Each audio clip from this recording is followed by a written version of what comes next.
The times में आपका स्वागत है। मैं हूं आपके साथ मुनव्वर आलम।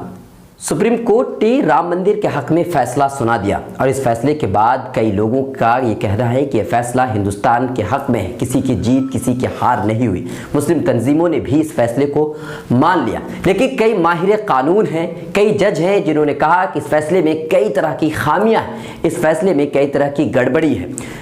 सुप्रीम कोर्ट के रिटायर्ड जज जस्टिस मार्कंडे काटजू ने कहा कि यह फैसला इसी तरह है जैसे कि जिसकी लाठी उसकी भैंस। गुंडों और बदमाशों का आशीर्वाद देकर एक तरह का सुप्रीम कोर्ट ने मिसाल पेश किया है। 1975 में एडीएम जबलपुर बनाम शिवकांत शुक्ला केस के फैसले का जिक्र करते हुए सुप्रीम कोर्ट के रिटायर्ड जज जस्टिस मार्कंडे काटजू ने कहा कि कम से कम उस फैसले में जजों ने इख्तलाफी नोट तो लिखे थे, लेकिन बाबरी मस्जिद के इस फैसले में जजों के अंदर इतनी हिम्मत तक नहीं हुई कि एक इख्तलाफी नोट तक लिखे।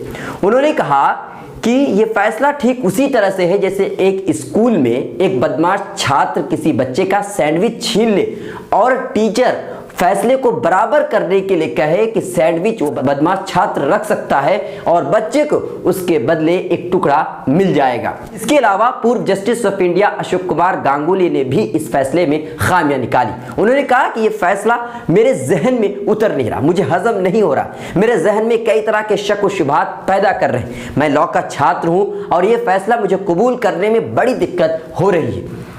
उन्होंने कहा कि क्या सुप्रीम कोर्ट का यही काम है कि वो फैसला करते बैठ जाए कि कहां क्या बनाना है, क्या करना है। 500 साल पहले कहां क्या बनी थी, क्या इसका फैसला करना सुप्रीम कोर्ट का काम है? मंदिर मस्जिद बनवाना सुप्रीम कोर्ट का काम है। फैसले पर जस्टिस गांगुली ने कहा कि एक मुसलमान क्या सोचेगा कि जहां मस्जिद थी उस मस्जिद को तोड़ दिया गया और सुप्रीम कोर्ट ने वहां पर मंदिर बनाने की इजाजत दे दी।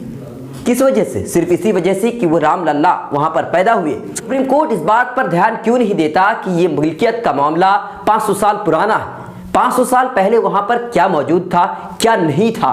कॉन्स्टिट्यूशन यहाँ पर हिंदुस्तान में लागू हुआ है, उसके बाद क्या हो रहा है, इस पर सुप्रीम कोर्ट को ध्यान देने की जरूरत है। उससे पहले क्या कुछ हुआ है, सुप्रीम कोर्ट की जिम्मेदारी नहीं है। इस तरह से फैसला देना शुरू कर दे तो यकीन मानिए हिंदुस्तान में कई ऐसे धार्मिक स्थल है जिन्हें तोड़ना पड़ जाएगा। इसके अलावा असदुद्दीन ओवैसी ऑल इंडिया मजलिस इत्तेहादुल मुस्लिमीन के सदर, उन्होंने भी इस फैसले में खामियां बयान करते नजर आए। उन्होंने तो कहा कि इस फैसले में कई तरह की खामियां हैं। जब सुप्रीम कोर्ट ये मानता है कि 1949 में मूर्तियां रखी गई जो कि गैर कानूनी अमल था, 1992 में मस्जिद को तोड़ दिया गया, यह भी गैर कानूनी अमल था, 1949 तक मस्जिद में नमाज भी पढ़ी जा रही थी। जब सुप्रीम कोर्ट ये सारी चीजें कबूल करता है तो फिर राम मंदिर के हक में फैसला क्यों? असदुद्दीन ओवैसी ने कहा कि यह फैसला ठीक उसी तरह से हो गया कि जिसने आपका घर तोड़ा वही घर उसे ही दे दिया गया। 5 एकड़ जमीन देने पर सुप्रीम कोर्ट के 5 एकड़ मुसलमानों को जमीन देने के फैसले पर असदुद्दीन ओवैसी ने कहा कि 5 एकड़ जमीन हमें नहीं चाहिए, हमें भीख बिल्कुल भी नहीं चाहिए।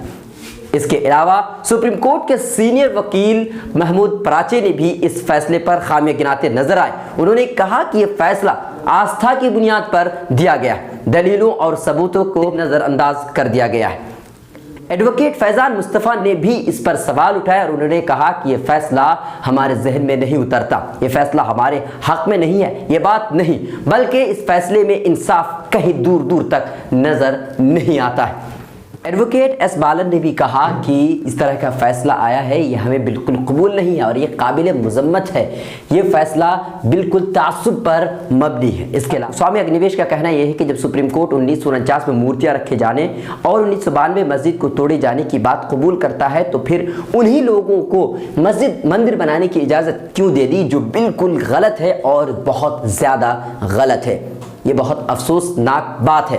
उन्होंने आगे कहा कि इस तरह का फैसला आना हिंदुस्तान के लिए वाकई खतरनाक हो सकता है। फैसला कई नाहियत से गलत है क्योंकि सुप्रीम कोर्ट के जजों और वकीलों तक ने मान लिया है कि इसमें कई तरह की खामियां हैं। आपको क्या लगता है? आप हमें कमेंट कर जरूर बताएं। मिलत टाइम्स की वीडियोस देखने के लिए यहाँ क्लिक करके सब्सक्राइब करें और हाँ, बेल आइकन जरूर दबाएं। अगर फेसबुक पर देख रहे हैं तो पेज लाइक करें ताज़ा तरीन खबरों और मज़ामीन के लिए विजिट करें हमारी वेबसाइट www.millettimes.com। हमारी ये वेबसाइट उर्दू, हिंदी, इंग्लिश तीनों लैंग्वेज में मौजूद है।